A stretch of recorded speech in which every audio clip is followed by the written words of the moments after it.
Good afternoon, everyone. I'm Steve Seepersod coming to you from the campus of Binghamton University on behalf of the Alumni Association. Welcome to day number 3 of Binghamton Success Week. This has been a great week for us. We've had career programs Tuesday, Wednesday, and also today. We had a webinar Tuesday and a live panel event in person in Manhattan yesterday at the SUNY College of Optometry. I know some of you have been with us for some combination of these different programs, maybe all three, including today. So thank you so much for joining us. Should have a very, very stimulating program on tap. Our presenter is ready to take your questions at pretty much any time. So start whenever you want. If you are watching us on Facebook, you can type in your questions in the comments section. You can do the same thing on the microsite from time to time during this program. I'll put my email address up on the screen. Send me email, start whenever you want. We'll mix the questions in, and then our presenter will leave time for the last 10 to 15 minutes to close us out. And we will have time for your questions after the formal part of the presentation is done. As always, we'll put our binghamton.edu/alumni website address up on the screen. Many resources are there for you for not only keeping you connected to other alumni and the university, but also in terms of career development programming, events in person and virtual. We have a mentoring program. There's Career Shift with tons of job leads, LinkedIn groups, all sorts of ways for you to connect with other alumni, whether it's in person, virtual, or some combination of both. So, of course, after the show, just watch us first and then check us out on the web and see all that we have to offer. Binghamton.edu/alumni. I'll pull that down for now, and we'll bring it back up a little bit later on for today. So at this time, we'll go ahead and bring in our presenter, Rachel Serwetz from the class of 2013, CEO of Woken and a certified career coach, has a lot of experience in talking about the topic which is on tap for today, and that being how to deliver a compelling interview. And she was with us on Tuesday talking about how to change your career path if that's something that you would like to do. And so changing your path, we're going to interview at some point. So this is part 2 of that talk. And so we'll have some great advice on how to perform well when it comes time to meet a prospective employer. And one more thing about Rachel, as I mentioned on Tuesday, is one of her bold 10 under 10 recipients and is going to be honored on May 4th with 9 others who are receiving that award at our event in New York City. And with that, we say, Rachel, welcome. Thank you so much. And pleased to have you with us once again. Long time no see, about 48 hours. I know. Yes, I'm happy to be back, and I'm going to share my screen. So let's just pull that up right now. All right. So yeah, today we are going to talk about networking and interviewing, actually. So we will just sort of dive right in. Yeah, super quickly, if you don't know me, I started out in the corporate world. I was at Goldman Sachs and then Bridgewater. I was doing operations and then HR. And then eventually HR research. I got coaching training through NYU and certified through the ICF. I did a tech MBA at NYU Stern, and I did coaching through a variety of different organizations that you can see below. I also taught a class at Binghamton for 3 years, an entrepreneurship course, and I've been building my company for about 5.5 years. And really, we help professionals with all career goals and challenges you could think of, whether you're clarifying your direction, upskilling, improving your branding, job searching, you name it. We're here for all the career things you may need, and really just trying to be supportive so that every professional feels supported and guided at every stage and step of their journey. So that is what I do. So today we're going to dive into networking, how to find the right people, how to reach out to these professional connections, how to run informational calls really well. I think sometimes people just hop on networking calls and not sure what to say. And then sometimes we leave that networking call and it's like, I don't know what I just got out of this time. You want the time to be useful for you and for them. And then we are going to touch on interviewing as well, how to prepare and how to really showcase your fit as well as you can during the interview. And then you can ask any and all questions really at any time about any career topics, even though today is about networking and interviewing. So what are the goals of networking? So first and foremost, if you can host an informational chat with a professional who's in the role or in the team or in the company or in the industry of interest to you, you are going to learn so much, right? We want you to feel clear about your best fit direction. It is going to make your job search so much more efficient and effective. So really to learn and to reflect on what role and what industry aligns with you. So it's really not about getting advice per se. It's a little bit about getting data, getting stories, getting information, getting perspective so that you can inform what feels aligned or not for you in terms of your direction. Networking is also beneficial for job search. You're going to uncover open roles and opportunities that may not even be posted online. You're also going to be able to get your foot in the door and impress someone and show them, here I am as a human candidate. I was just on the phone earlier saying, look, they're not going to hire that piece of paper resume that you're applying with. They're going to hire a person. So we want to get that foot in the door and really impress them and just show them who you are so they can meet you. And ideally, you can move into the interview process after that initial networking call. And also you can learn during your job search. If you're applying to a multitude of different roles, you really want to understand the nuances of what do they look for when they're hiring somebody in that role, and what can you do to inform your strategy, your efforts, and your approach to set yourself up for success. You want to be the top candidate, and maybe it's a matter of pursuing some additional skill development, or maybe there's a stepping stone role that's a better fit for you to go after. We don't want you to just job search without really feeling informed as to how that process works for the path that you're pursuing. So that information is your ammo to make sure your approach makes sense for you. And so you're going to learn a ton. You're also going to get to know that company and the vibe and the pace and the culture, and if you would be a fit there and if you would thrive. So try to get to know that honest, how does it look and feel, and what's that company environment like? And you can also even glean more introductions. Sometimes, you have a call with someone and they introduce you to someone else, and that's really where the job might be. There was actually a study about how people land jobs through loose connections and loose acquaintances. So it might feel indirect, but it's actually probably one of the most direct ways that you can really get those opportunities that you need. You're also going to learn about upskilling, right? So if you're meeting with professionals and you're debating further education, or you're debating a course or certification or a boot camp or any learning program that's going to take you time and money, you want to be as thoughtful as humanly possible about what program makes sense for me, based on your intended direction and based on what hiring managers look for, what is most worthwhile, what is most reputable, what's going to be the best format for you. There's so many options as to how to develop skills. So you really want to be super thoughtful about what makes sense for you. You can get feedback on your personal branding. Of course, you can build mentor relationships. Glean resource suggestions, right? Is this professional a part of a membership, associations, groups, communities, any digital resources where they gather information or meet other people, webinars, conferences, workshops, email newsletters? What can you gather? What suggestions or resources do they utilize? So if they're in a role or a team, like it's sort of like, what are your peers all doing or paying attention to, or where are you guys showing up? How can you then infiltrate yourself into the right space and the right environments and follow the right resources and groups that you need to be a part of? And of course, you can share things with them. You can share your network. You can share information. You can share your perspective and be a source of help to them. Now, who are all the different types of people you can leverage? Sometimes we forget that our network can be really valuable to us. We often assume that we know who people know. So think about friends, family, acquaintances, past colleagues, any sort of organization you've ever been a part of, clubs. It could be a personal hobby that you're involved with, or looking into the mutual connections that you have on LinkedIn.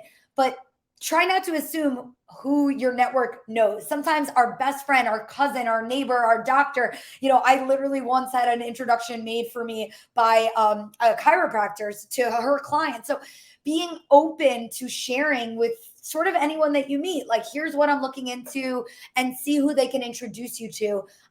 Sometimes we'd be surprised that the people in our world may know someone, and you would think to yourselves, why didn't they tell me that? They know I'm looking into this. Well, sometimes we need to send them a note and say, look, I'm looking to meet people who do A, B, C, and D. It shows that you're serious. You can also be clear about who you're looking to meet, and then see, give them a moment to actually brainstorm who they may know. And they may think of people that, you might not have, if you're in a personal social setting, they may not think to do that. But if you have a professional ask with someone that is a personal relationship to you, you want to explore who they may know. And then, of course, alumni, right? We're here at this Binghamton event. So on LinkedIn, go to the Binghamton University page, or, maybe you have another university that you've attended, or anything you've ever been an alumni of, and you want to find where is that physical alumni network. So on LinkedIn, and here's an example with, NYU, but you can go to Binghamton's page and you can search and look up the keywords of role titles or industries, or who do you want to meet? And if you can be really thoughtful in your ask as to, first of all, mention your warm connection and why do you want to learn from them, and you have something in common. So alumni networks are so, so powerful. That's why we're here today.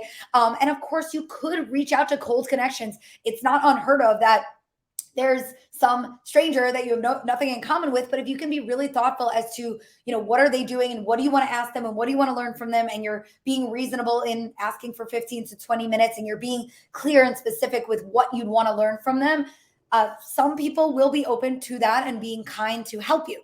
And even recruiters can be a really great source of help. Like, they're in the business of interviewing and knowing how to fit people for jobs. So can you get their perspective on what roles might be a good fit for you as well?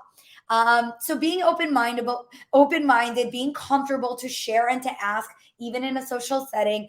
And really, if you're ever in a in-person, setting, whether it's professionally networking or just in, maybe you're at some party or whatever it is, grab a business card, grab an email address, write it down, grab their information, and you can follow up later. You don't have to deal with this right then and there, but if you can get that contact info later, you can see how you can help each other.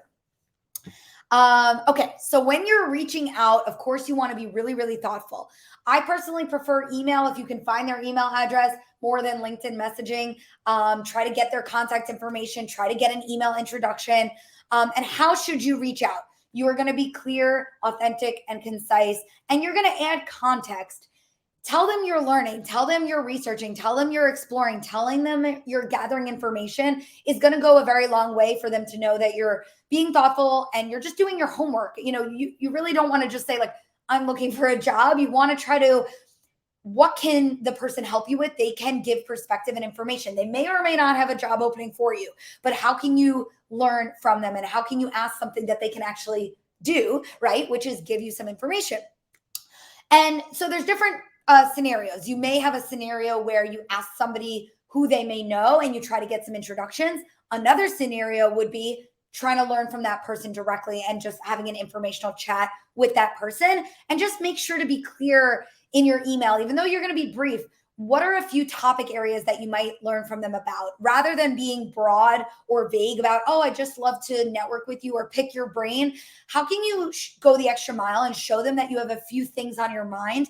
It's going to show that you're prepared to use their time wisely and that they can easily answer your questions versus, they don't want to feel like they're going to hop on the phone and then it's going to be work for them, versus like, you have questions, they can answer it, right? Make it easy, make it simple, make it clear. And it's okay to put some time and thought and effort into your emails. It's going to go a long way to really resonate and have that person just say, yes, I'm absolutely willing to help you, if your email really comes across as effective.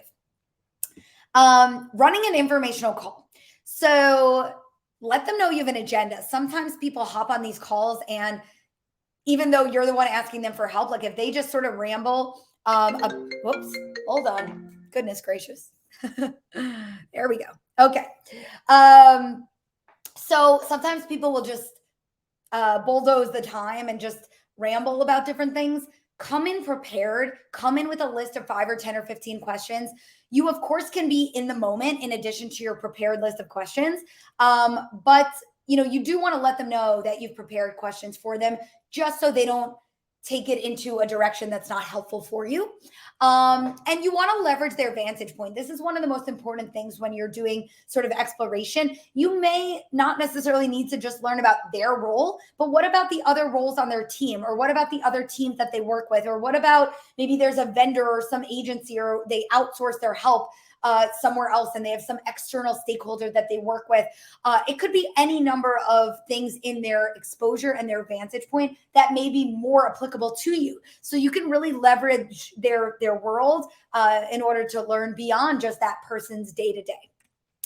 And so, yeah, preparing thoughtful, creative questions. To be honest, like I think people skimp on this a little bit, where you can really sit there and wordsmith your questions. I actually have a downloadable list of really creative networking questions on my website, but really think about, what is it I really want to know? What is it I really need to know? And how can I best phrase this to be as clear as humanly possible? And be thoughtful. Take 20 minutes to prepare for that call. You'd be surprised what you can do if you just simply sit there and reflect and ask yourself, how can I best, use this time, and how can I best phrase my questions to get the information that I need?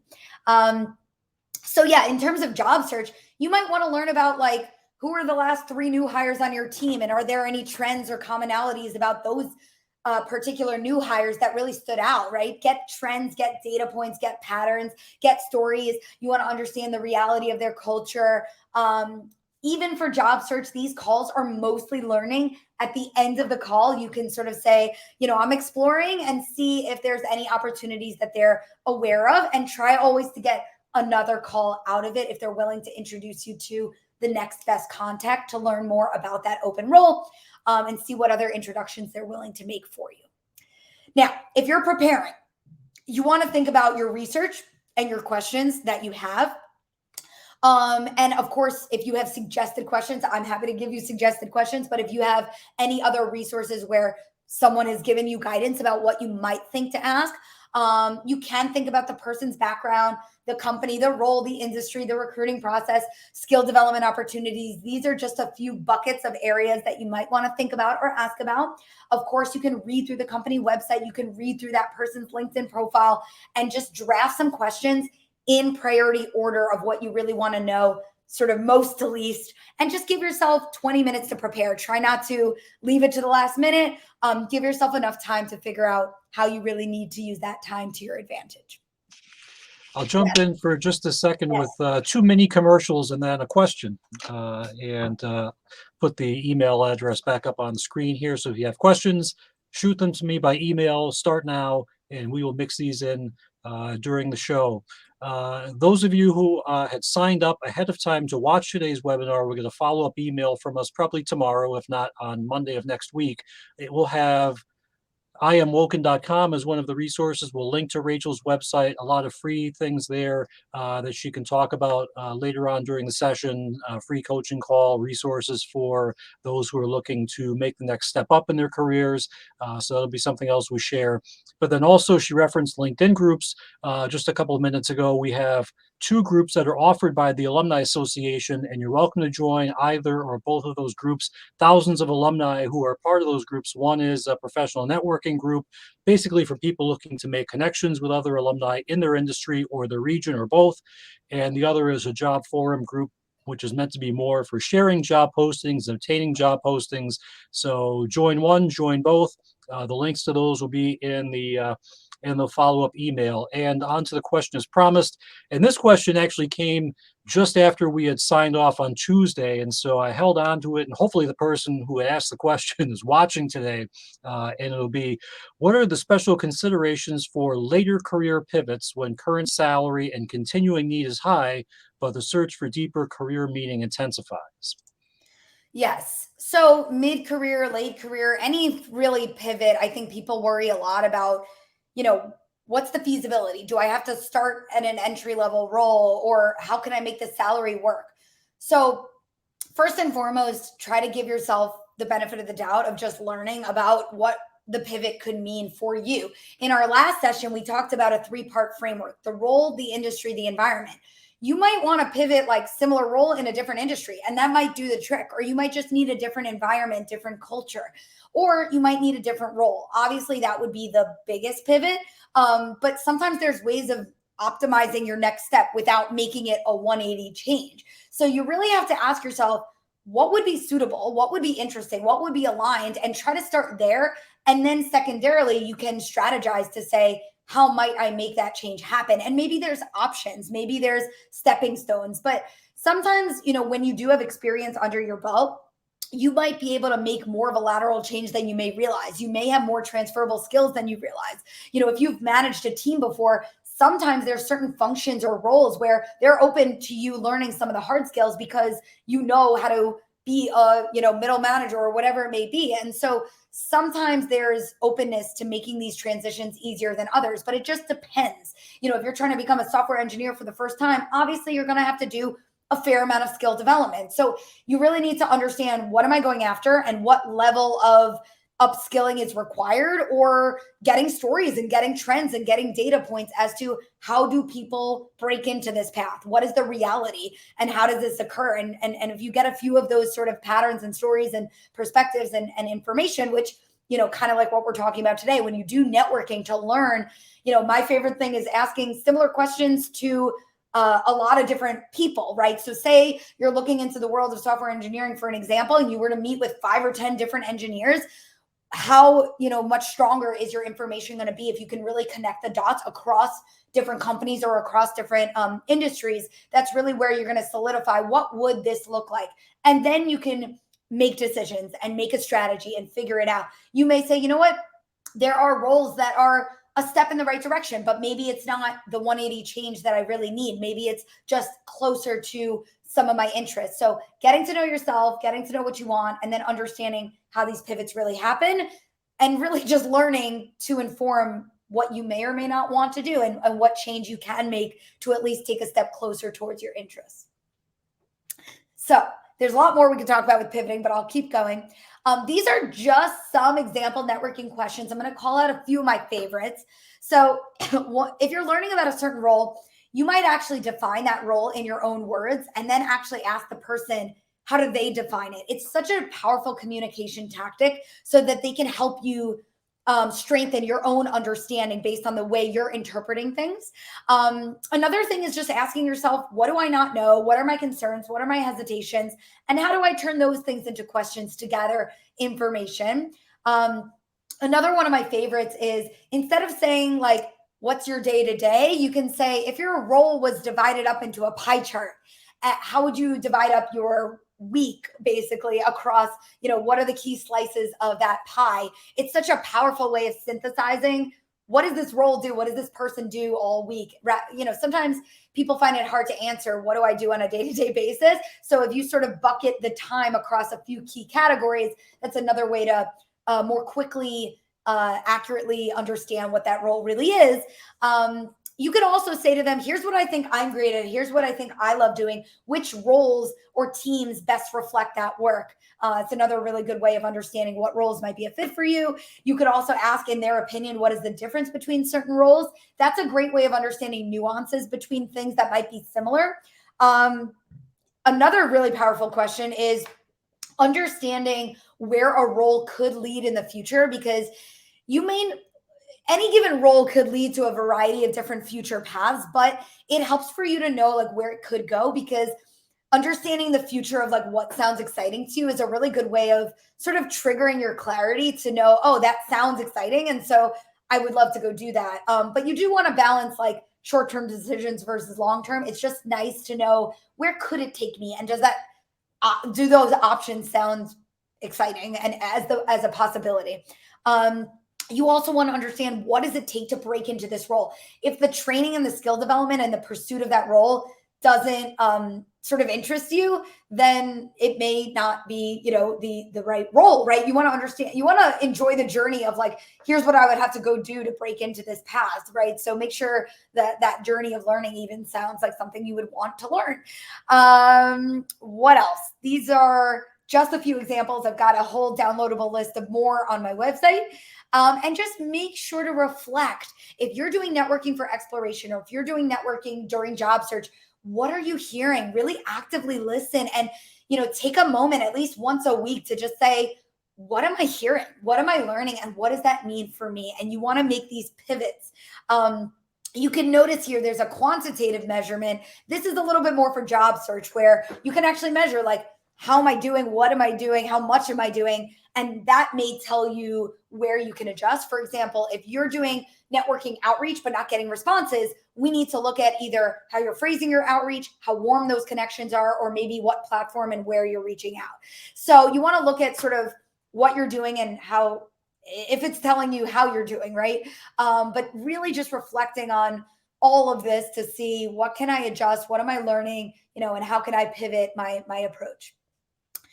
So this is a quick snapshot of networking. If you just need a super quick way of thinking about it, it's really what's your focus and what's your goal? You need to know, why am I doing this, right? So who do I want to reach out to? Who do I want to learn from? Then you can actually, sort of figure out some specific connection to reach out to and do that research, draft your outreach, send it out, host those calls, and of course, reflect after the calls.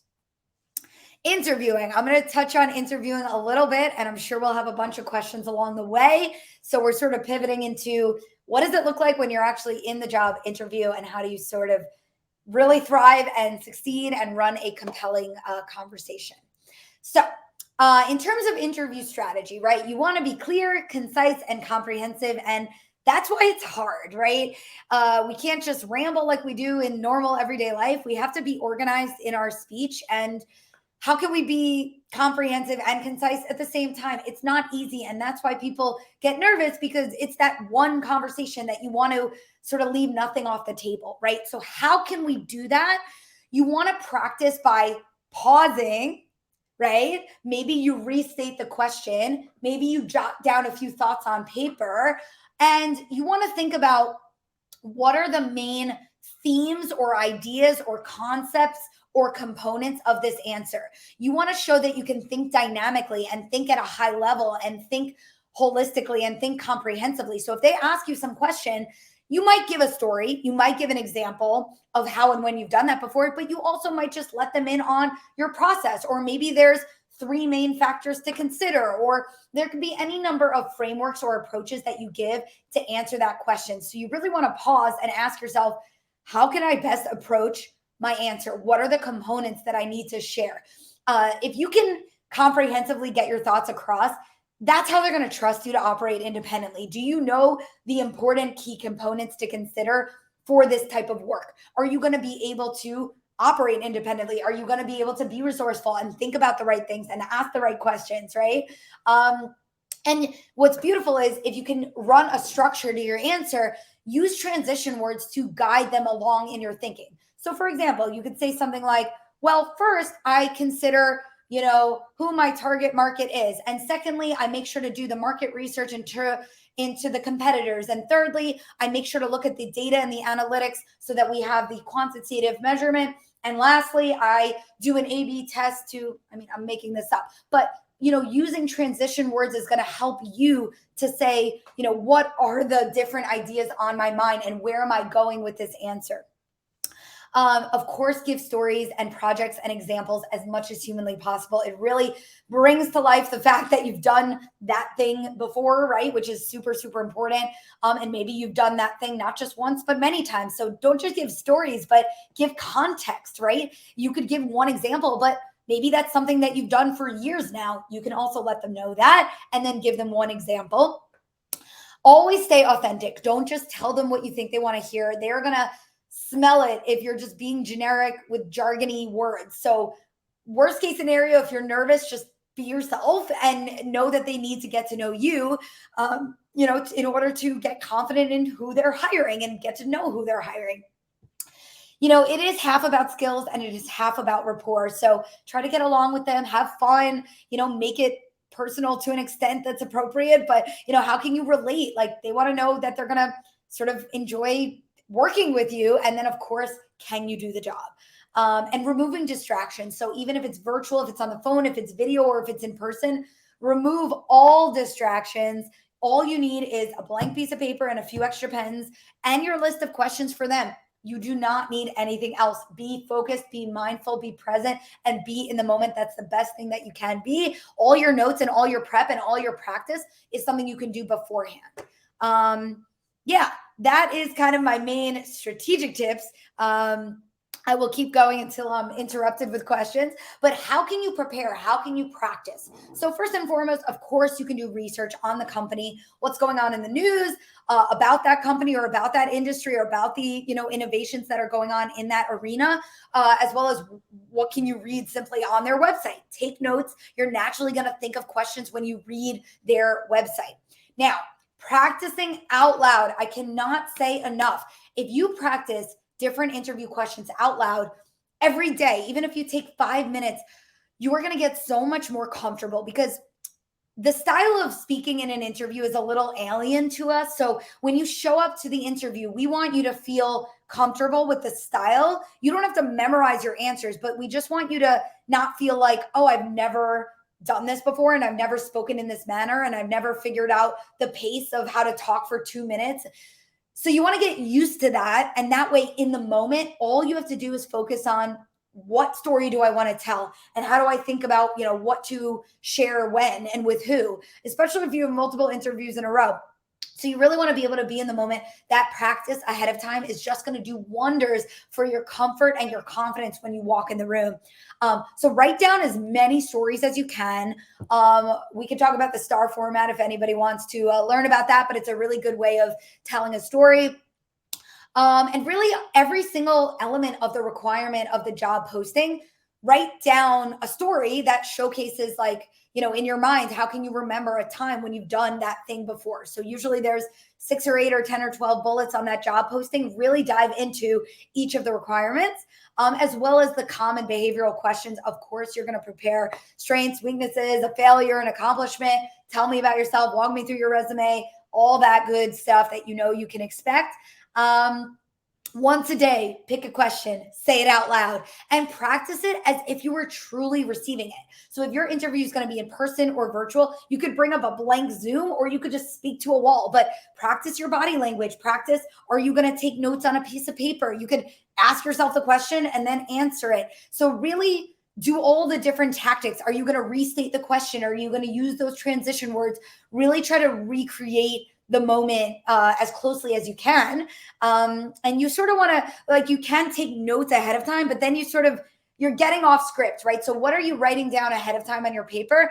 You're saying to yourself, what are the main ideas that I want to include in my answer? You're not writing out an essay of your answer. You're basically saying, what are the key components? And you sort of get off script. So if you're going to memorize anything, you're asking yourself, what are the main elements that I want to include for this question? And you're just memorizing those key ideas. And then every single time you answer that question, it's going to come out a little differently and it's going to come out naturally, but you're going to make sure that you've said what you've needed to say in terms of you've included those key ideas. Yes. Does that make sense? Steve, tell me what you got. I'm interested to hear more about the STAR format of storytelling. I think of storytelling, and it's, I think, very easy for us to get so wrapped up into something that's so personal that the story gets told from our perspective and what it is that we may think is really important and meaningful, and maybe not having a great eye or ear for what makes it meaningful to somebody else. And the result is a rambling, disorganized, very long story, and we do the opposite of what we want. Instead of turning the person on, and we turn them off. 100%. It is very hard to get out of, you were there, but the other person was not there, right? So you have to tell this story in a way that someone else can understand. So really avoid using internal jargon.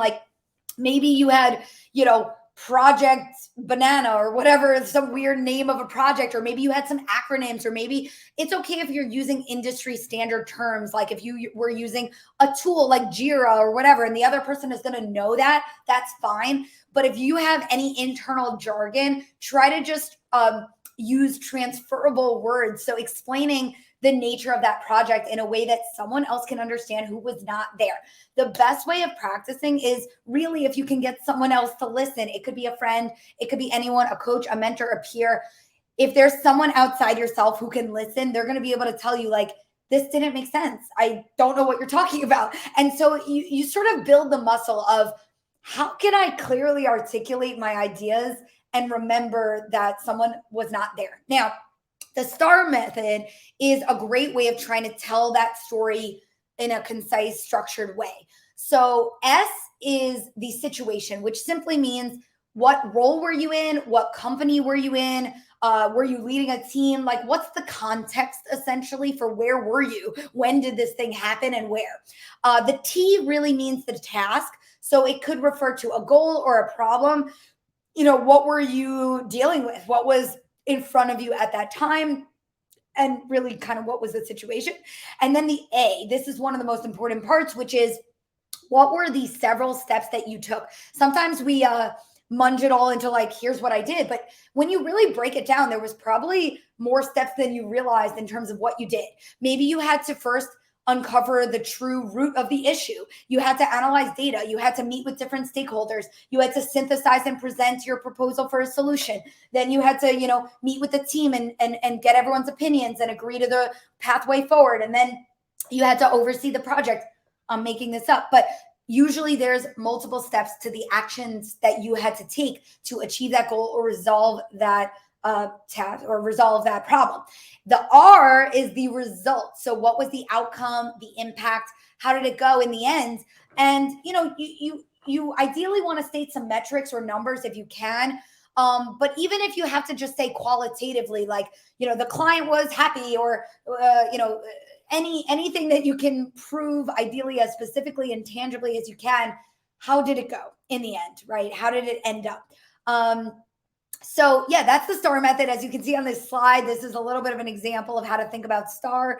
And yeah, another example, what are your strengths? The reason I show you this slide is because when you're writing your notes, all you need to do is write down key words that remind you of the idea, and then you practice out loud, and of course you explain it in greater detail. So this is an example of what you might write on your paper, and then you sort of try to memorize just those few key themes, and then you sort of come off script and just try to explain it, having memorized what are the key things I want to say for this question, right? So this is kind of like the notes and what it might look like on your paper. What else? Okay, so you want to interview them back, right? You want to ask them questions. You want to make sure it's a good fit for you. Remember that, like, sometimes, I've helped clients where sometimes saying no to an offer is the best thing. You want to make sure you're going to be happy there. And sometimes, look, if we're in a need for speed and you just have to take it, I get that. But if you have options for opportunities, or if you have a little time on your side, you want to be really thoughtful about, are you going to be happy there? Because there's only so many job changes you have in your life. You really want to be as intentional as you can. So now, some of your questions might simply just be impressing them. Your questions could prove your fit and your knowledge, right? So that is one way of thinking about what to ask them. But you also want to understand what you want and what you need. What do you need as it relates to the role and the day-to-day and the team you're going to be a part of? What are you looking for in terms of the industry or the product or service or the mission of that team or of that company? What do you need in terms of the culture? Don't just say, what's your culture? Try to get specific. Try to ask them for stories. Guess what? They're going to ask you, tell me about a time. You could do the same to them. So you want to think about, what do you need out of that environment, and how can you be specific? Really think about the traits of what you're looking for, and how can you get them to creatively give you examples or stories or data points to allow them to exhibit how or if they portray that trait as part of their culture, versus giving them this like yes or no thing, right? How can they give you a story where you can assess what that means? So for example, say I like to feel empowered in my workplace, and you could say, tell me about a time that someone on the team brought up a new idea, and how did that go? They may say, you know what, Jane brought this up and now it's in the backlog, and once a year we check the list for the budget and we implement a project. Or they may say, Jane brought this up yesterday and today she's running with it, or somewhere in the middle. But if you can understand how they operate as it relates to the things you're looking for, it's going to really show you what you need to know, right? And how do they relate to those things? Your phrasing of your questions can be really powerful. So be concrete and be creative in terms of how you ask it, so you get what you need out of the other person who's answering your question. And you can always ask for another call. You can also even talk to people outside of your interview process, or you can ask the recruiter or the interviewer for another chat. If you got an offer and you still have questions. Really reflect on your past work experiences. What did you love? What did you not love? How can you turn each of those elements into questions you can ask a future interviewer? And really, any uncertainty that you have, you should turn it into a question. That's kind of how to think about asking them questions back, and just making sure you're being comprehensive and thorough to get to know what it's like there. And of course, always follow up after an interview. You have your initial thank you note, but then about a week or so later, you can really email them again, stay warm, reiterate your fit, reiterate your interest, show them you have additional questions, ideas, show them what you're working on, show them an article. Really use those follow-ups as a meaningful opportunity to show them who you are and what you're all about, rather than just saying, do you have any updates? What's the next steps? What's the timeline? You really want to, it doesn't have to be an essay, but, can you share a blog that you wrote? Can you share any additional information? Can you use that as an opportunity to remind them of all the great things about you? And of course, ask a specific question that they can really, making it answerable. What's the timeline? What are the next steps? Do you have any feedback? Do you have any questions for me? All that good stuff. So not just, do you have any updates, right? This is just a reminder, if anyone did not join us on Tuesday, if you have not yet heard, there is such a thing as a career exploration process. So I just include this as a super quick bonus, just to make sure you understand that if you're not sure about the direction you want to go in, know that you can and should pursue the steps of learning and reflection to figure out what path, what role, what industry is the right fit for you, knowing that it is feasible and important and beneficial to go through that journey of figuring out what it is that you want and the impact that that's going to have on your career and on your life, and really even on your job search, making it more effective to land a great role. And this is just a super quick snapshot of what is that career exploration process? How do you pursue it? And really, it just starts with reflecting on who you are, what you're all about, your affinities. How do you translate your strengths and your interests into potential roles and industries? How do you do research, networking, and reflection to assess those options, compare, contrast the different roles and industries, and really use that learning and exploration to figure out what is the best fit? And that all comes before making decisions on upskilling, branding, and job searching. So super quick overview of, what is that process of exploring and clarifying your direction. And just super quickly, just so you all know, here at Woken, we help people with all of these different things, from exploration to job search, you name it, really just supporting you with all of these, navigating all of these actions and goals and outcomes. And this is our quick website. I know we will reach out to you after today, but please do stay in touch. We're here to help in any way that we can with all of your career goals.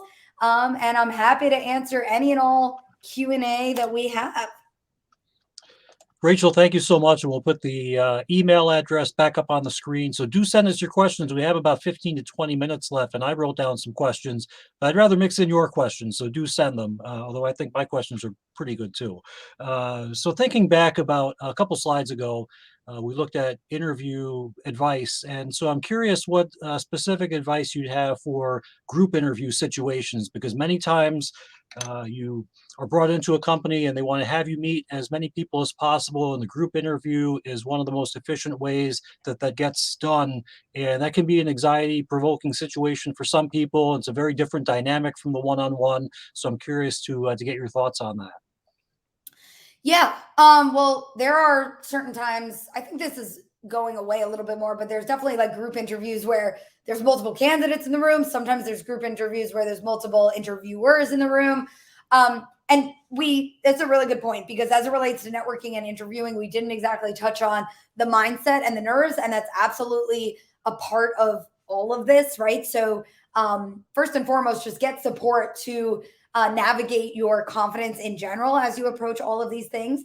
But for group interviews in particular, Um, it's a really good question. I think you want to do your best from a body language perspective just to make sure you're sort of including everyone. Eye contact and speaking to each person can be sort of another layer of what you have to think about, right? If someone asks you a question, but you're sort of including everyone in the conversation.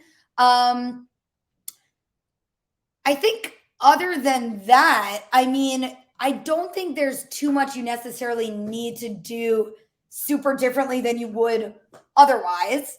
To be honest, I actually would rather you not try to not that it's an overcomplication, but you almost want to try to see it just the same way that you would, with any interview, and it just becomes more of a group conversation where you're sort of including more than one person, but they're going to ask you one question at a time. So I think really it's mainly just feeling like physically you can, incorporate everyone into that conversation. And, each person might have different things that they're looking for or listening for. But to be honest, I don't want you to be almost like worrying about that while you're answering. So I would sort of just do your best to stay focused on, did you understand their question? Can you ask a clarifying question if you need to? Sometimes I say, with interviews, we sometimes think of it like we have to be this person we're not, but really you just need to show up how you would at work. You would be your best communicator. You would try to be your most strategic thinking self. Do you understand their question? Do you understand what they're asking of you? How can you most clearly portray your thoughts in your answer? Like imagine it was you meeting with a client or some senior person at your workplace. You're being your best professional self. So I think if you think of it that way, you allow yourself to stay authentic and really think critically about what they're saying, but also just try to be natural and be yourself as if you were at work and try to not overthink it, right? Imagine you were in a meeting and it was your senior manager and senior director in the room. What would you do? You'd sit there and you'd be able to sort of have that conversation. So you kind of want it to feel natural. So I don't want you to go above and beyond in a way that doesn't feel natural to you, right? Remember and trust yourself as a professional. Like you've been in these different situations before, and try to tap into what you already know how to do well as a professional, right? In terms of clear communication and thinking on your feet and trying to display your thoughts the best that you can. There might be more to group interviews that I'm just not thinking of right now, but that's kind of my quick thoughts, Steve. I think that's a great answer. And another question I have would be how to handle experiences where you're brought into a job site for a half day or a full day experience. And higher ed is one place in particular where this happens a lot, but there's certainly other places where that takes place. And I think about an experience I had way, way, way back before I started working here. I interviewed for a faculty job at a university in New Jersey, and it was a full day where an interview with the dean started the day. Then there was an interview with the faculty, had to give a teaching demonstration. There was lunch. There were another couple of interviews toward the end of the day. It's like, that's really draining. And for somebody really who's very introverted at times like I am, Yeah. it was tough to keep the energy level up. And so I'm curious your thoughts on, how somebody can, sort of manage their own internal processes during the day to make sure that, they don't come off drained by the time it gets to 2 or 3, when they started at like 8 or 9 in the morning. It can be very tough to have something that where it's like grueling of a schedule. Yeah, it's a really great point. I'm thinking about a client who had a very similar situation. So it, happens, right? And sometimes it's just meeting with 5 people in a row, 30 minutes, and they barely give you a break, or sometimes it's like a full day on-site thing. These things do happen. I think where possible, when you get a moment to run to the restroom, like you can, I'm such a big fan of like a 1 minute or 2 minute meditation. There are, I use Headspace or Calm. And, how can you take very quick moments to just like, you'd be surprised the power of what can happen when you do a 1 minute meditation. It really feels like 5. So just trying to really find ways to like regain physical energy and mental energy, and taking a moment once or twice throughout the day, if you can step away and just taking literally 60 seconds to close your eyes, deep breaths, do a meditation, you're going to refine yourself.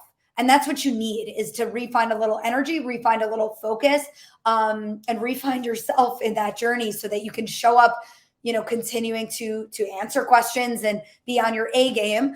But at the same time, the way to maybe not contain energy, but not to feel like you're expending too much energy is also, again, it's okay to be natural. It's okay to be authentic. It's okay to be yourself. Sometimes when you're like trying to, we don't have to put on this show. Like, yes, you have to be professional.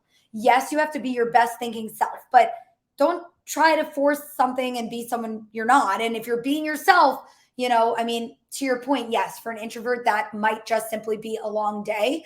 But yeah, finding those pockets, whether it's a meditation or the ability to maybe even step outside if it's an in-person fresh air, things like that. But really, you just want to get creative as to any little moment where you might have a break. And really in those conversations, just try to find little mini breaks, right? Maybe the person is giving you an overview or a lunch. Like, that's a moment it's okay to relax. It's okay to be yourself. It's okay to find those breaks in the day where you can sort of take that deep breath. Like, yes, you're on, I don't want to say you're on display. Sometimes it feels like this show, this, dog and pony show or whatever they may say, but really you just want to try your best to be yourself, because that's going to, not that that's the least energy, but you just don't want to try to force all these things. That's going to be, it will be exhausting if you're like constantly trying to be this perfect thing or say this perfect thing. Be thoughtful, be mindful, be present. You can speak slowly. That's another great interview tip, which is slow down your pace as a way of thinking more. You see how I'm slowing right now. Usually I talk really fast, but if you force yourself to slow down, it's a great way of conserving energy, but also giving your brain a moment to figure out the best thing to say right now. So that's another way to sort of go slow physically, mentally, and just conserve that energy. But yeah, finding those pockets, getting creative, and knowing that it's okay to be yourself. But sometimes it just takes really a little extra energy. Sometimes I say like interviews are a light switch. You turn it on, and at the end of the day, like, you might need to go home and take a nap. Like, you're going to be a little more exhausted than usual. But, obviously get as great sleep as you can the night before, wear comfortable clothing, wear comfortable shoes if you're going to have to be walking around, make sure physically you're prepared. If you're not a coffee person, don't have coffee for the first time. Try to really think about, your physical, sleep and nutrition and readiness and hydration, right? Drinking water throughout the day, having tea. Don't, do any new or different things, new coffee if you've never had coffee, or don't have 2 or 3 cups if you only ever have one, or don't wear new shoes if you've never worn them before, so trying to do what you know about yourself that helps you generally find energy, right? I'm glad you brought up lunch, because I was going to ask about that, if you had any special advice. And as you said, be yourself. And sometimes people can get a little bit unfiltered because they forget that it's part of the experience. And that can be a problem where it seems so innocent on the surface. It's just lunch, but it can be just enough space for somebody to get themselves into trouble. Yes. Great question. You want to find this balance of being personal, getting along, building rapport, building a relationship, but you want to treat it the same way you would at work. Like, you're not going to be inappropriate. And so if there's certain topics that you typically wouldn't talk about at work that are a little too personal or a little too sensitive, I would just, we all have our line and our boundary. So first of all, make sure you understand. And if you don't understand what the typical line or boundary is for those personal sensitive topics, go seek out a peer, a mentor, or someone who can help you understand what those are. And so understand the typical line and boundary at work. And then you sort of just like move your little line and boundary like a little farther over, where you may err on the side of like a little extra caution. And by the way, that means being a little more thoughtful, going a little more slow in your speech. Don't just knee-jerk reactions. Like, really think, because there's any multitude of ways of responding. Maybe somebody gets chummy and, cordial and friendly at lunch, and they're saying something. That doesn't mean you have to exactly relate or resonate. You can still get along with somebody by not maybe agreeing or acknowledging or relating exactly. Like, there's so many different ways of still, pushing a conversation along by still being appropriate. And also trying to still let them know who you are as a person. You still want to get along with them. So it can be, a little bit of a dance and a little bit of a dicey way to navigate that. But, you can also even practice, run a little mock session. Career coaches, we're here to run mock interviews with you, practice out loud. Or if you want to practice doing a lunch, like literally ask your friend to go do that and just see how it feels to be in the moment where you're not prepared and you're not practiced and you're not rehearsed, but you have to navigate being appropriate. And if you're someone who's, a little more using humor, or like if your personality is maybe, let's say dicey, and you might think it could go in the wrong direction, then really honestly just practice those experiences with a friend where how can you still be yourself, but be a little bit of extra, appropriate than you might typically be. So I do think it's like understanding where that line is, maybe practicing it a little bit and practicing how to go slower and be mindful and be thoughtful and understanding there's different ways I can answer this thing. And, it takes a little practice to know how to have that professional social, boundary or balance, let's say. Takes a little getting used to, right? But those are my quick thoughts. We have an audience question from Tyler. Is there a generic way to phrase an introduction to a second or third connection to someone you know on LinkedIn? Or is it just, hi, this is Tyler. I saw you were connected to so-and-so? Yes. Well, it depends. So if you're connected with someone, you really want to reach out to, say you're connected with Brianna and Brianna knows Jerry and you want to know Jerry, you would reach out to your mutual connection, Brianna, and you would say, hey, I see you're connected to Jerry. I would love to learn from him. Are you actually, is that somebody you know and would be willing to introduce me? You want to sort of what we talked about earlier today. You want to give context and say, I'm trying to do a little research about A, B, C, and D. I'm learning more. I'm exploring. Show them that you're gathering information and you're being really thoughtful with why you would want that introduction. You'd love to learn about that person's role, that person's path, that person's company, that person's industry, that person's journey. And maybe you allude to 2 or 3 topics you would ask them about. So show that you're seeking informational chats, show that you're seeking information, and just see if they're willing and say, I'd be so appreciative if you're willing to make that, introduction. I'm seeking to have informational chats to learn more as I grow in my career journey or as I navigate and explore my next steps in my career. Try to just not make it so job searchy language. Try to make it about how you can benefit and meet that person and learn from that person, because that's something they're able to do. That's something they're going to be more willing to do. So try to make it really thoughtful, like what would be a compelling reason to sort of make that introduction and what can be, a compelling, authentic reason to, have them facilitate that introduction. So that's just a little food for thought as to how to sort of, phrase that ask. So thinking back on what you had shared on the STAR method of storytelling, is there a certain amount of time that you recommend that somebody try to condense a story into? Because what I may think of as a short story may wind up going long for somebody else and their attention span and what I feel like offering are probably not going to match up oftentimes. Yeah. So I say give or take like 90 seconds to 2 minutes, and you can say a lot in that time. The other way of doing it is literally just practice with a mentor, a peer, a friend, a coach, whoever, because the listener will be able to tell you, like, did that sound too long-winded and you lost my attention? Or did it sound a little too brief and curt where like I kind of was craving a little more detail from you? So you really want another pair of eyes and ears. You can time yourself as well. But there's a lot of factors that go into it. It's your tone, your energy. Can you capture attention? Were you being clear? Were you giving transition words so they can follow your story?